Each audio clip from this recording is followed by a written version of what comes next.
જય માતા ખેડૂત મિત્રો, સ્વાગત છે તમારું ખેડૂત પુસ્તક ચેનલમાં।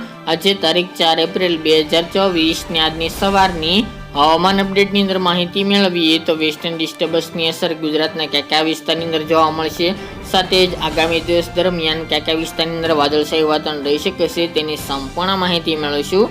આ સાથે જ હાલનું તેમજ આગામી દિવસ દરમિયાનનું તાપમાન કેટલું નોંધાશે તેની પણ અપડેટ મેળવીશું। આગોતરા અંદાજ તરીકે એક માવઠાની સંભાવના દેખાઈ રહી છે તેની પણ અપડેટ મેળવીશું। ચેનલમાં નવા હોય તો ચેનલને સબસ્ક્રાઇબ કરી દેજો અને વિડીયોને લાઇક આપીને શેર કરી દેજો। વેસ્ટર્ન ડિસ્ટર્બન્સની અસર ગુજરાતમાં 2 દિવસથી જોવા મળી રહી છે, ત્યારે ગરમી વચ્ચે હવામાનમાં બદલાવો પણ થઈ રહ્યા છે। આજે પણ ગુજરાતના અલગ અલગ વિસ્તારની અંદર એક ચોમાસા જેવો અને માવઠા જેવો માહોલ જોવા મળે તેવી સંભાવના છે। મોટાભાગના વિસ્તારની અંદર આગામી 7 એપ્રિલ સુધી વાદળછાયું વાતાવરણ રહી શકે છે, જેમાં કચ્છ, ઉત્તર ગુજરાત અને પશ્ચિમ સૌરાષ્ટ્રની અંદર અતિ ઘાટા વાદળો જોવા મળી શકે છે। જેમાં આજની વાત કરવા જઈએ તો આજથી મોટાભાગના વિસ્તારની અંદર અતિ ઘાટા વાદળો થઈ શકે છે। ઉત્તર ગુજરાતના તમામ જિલ્લાઓ સાબરકાંઠા, બનાસકાંઠા, પાટણ, મહેસાણા, અરવલ્લી સહિતના ભાગો, હિંમતનગર, મહેસાણા, રાધનપુર, ભાભર, પાલનપુર, ડીસા, થરાદ, ધાનેરા, ખેડબ્રહ્મા, ઈડર, ડુંગરપુર, અરવલ્લી, મોડાસા, માંડલી એ વિસ્તાર। મધ્ય ગુજરાતની વાત કરીએ તો એમાં પણ અમદાવાદ, ખેડા, કપડવંજ, મહીસાગરના લુણાવાડા, ગોધરાના અમુક વિસ્તાર, નડિયાદ, ધોળકા, વિરમગામ સહિતના ભાગોની અંદર પણ અતિ ઘાટા વાદળો જોવા મળી શકે છે।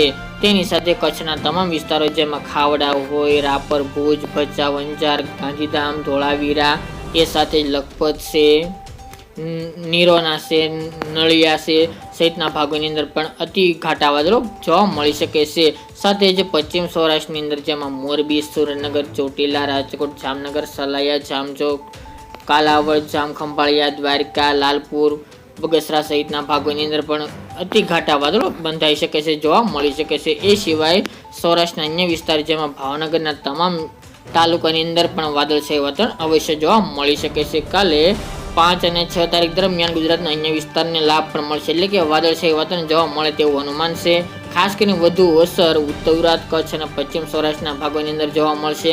5 તારીખ દરમિયાનથી આ સિસ્ટમની વધુ અસર દક્ષિણ ગુજરાતની સાથે પૂર્વ ગુજરાત અને સૌરાષ્ટ્રના અન્ય જિલ્લાઓની અંદર પણ જોવા મળે તેવું અનુમાન રહેલું છે, પરંતુ વધુ ઘાટા વાદળો કચ્છ અને ઉત્તર અને પશ્ચિમ સૌરાષ્ટ્રના વિસ્તારની અંદર જોવા મળે તેવું અનુમાન છે। બાકી ગુજરાતની અંદર કોઈ પણ માવઠું થાય તેવા સંજોગો હાલની અપડેટ મુજબ જણાઈ રહ્યા નથી। તાપમાનની વાત કરીએ તો અત્યારે ઓવરઓલ વાત કરવા જઈએ તો હવામાનમાં બદલાવને કારણે તાપમાનનો પારો નીચો આવી ગયો છે। 2 દિવસથી તાપમાન 38 થી લઈને 40 ડિગ્રી આજુબાજુ નોંધાઈ રહ્યું છે। મોટાભાગના વિસ્તારની અંદર 36-37 ડિગ્રી આજુબાજુ તાપમાન જોવા મળી રહ્યું છે। મોટાભાગના વિસ્તારની અંદર 38 થી 40 ડિગ્રી વચ્ચે તાપમાન આજે પણ જોવા મળે તેવી સંભાવના છે, જેમાં સૌરાષ્ટ્રના રાજકોટ, અમરેલી, બોટાદ, સુરેન્દ્રનગર, મોરબી સહિતના ભાગો, જામનગર, દ્વારકા, ભાવનગર, ગીર સોમનાથ દરિયાકાંઠાના વિસ્તારની અંદર 37 ડિગ્રી આજુબાજુ તાપમાન રહી શકે છે।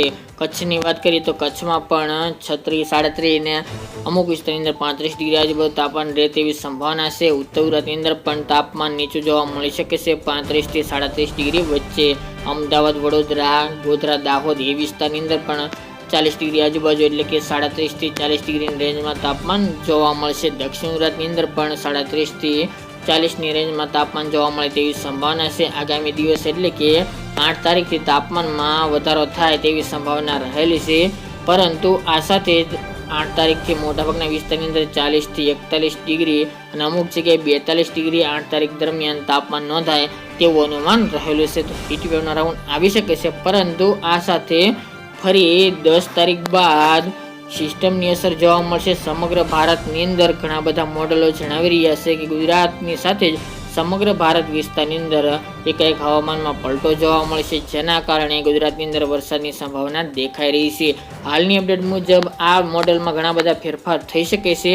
સિસ્ટમ આવી રહી છે તો ચોક્કસપણે ગુજરાતમાં તેની અસર થશે, તો આગામી દિવસમાં ચોક્કસ માહિતી મળશે એટલે જણાવશું, પરંતુ અત્યારે તમારે 20% આની આગાહી સાચી ગણવી કે ગુજરાતની અંદર 10 થી લઈને 15-17 એપ્રિલ દરમિયાન વરસાદ થાય તેવું અનુમાન રહેલું છે, જેમની અંદર જીએફએસ મોડેલ પણ મોટાભાગના વિસ્તારની અંદર અને સાથે જ ભારતના પણ મોટાભાગના રાજ્યોની અંદર વરસાદની આગાહી કરવામાં આવી રહી છે।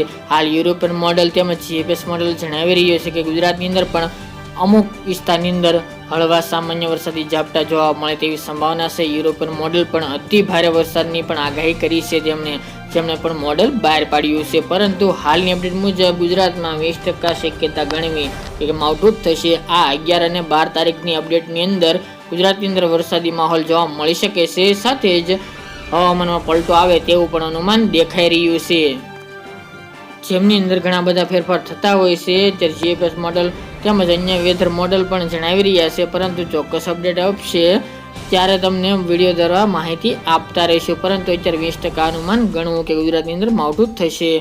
આજની સવારની અપડેટ માટે આટલું જ. ફરી એક નવા વિડીયો સાથે મળીશું. આજ માટે એટલું જ.